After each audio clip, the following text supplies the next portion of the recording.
माझा देश म्हणजे काय धर्मशाळा वाटली का हो या लोकांना? कुठच्याही देशामधल्या लोकांनी आपलं यायचंय, कुठेही राहतायत, कुठेही जगतायत. मला कल्पना आहे या गोष्टींची की या देशामध्ये अनेक प्रश्न आहेत. पिण्याच्या पाण्याचा प्रश्न आहे, शिक्षणाचा प्रश्न आहे, आरोग्याचा प्रश्न आहे.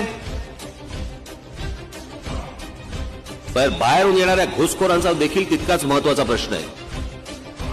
आणि प्रत्येक वेळेला काही माणुसकीचा ठेका नाही घेतला भारताने. आता काल माझ्याकडे एक बातमी आली, काल पुण्यात का कुठेतरी एका बांगलादेशी मुसलमानाने मराठी आडनाव लावलं, मराठी नाव लावलं आणि एका मराठी कुटुंबातल्या एका मराठी मुलीशी लग्न केलं. कालांतराने कळला तो बांगलादेशी आहे. हे पाकिस्तानी आणि बांगलादेशी घुसखोरांना या देशातून हाकललेच पाहिजेत. त्याच्यामध्ये तडजोड पण होऊ शकत नाही.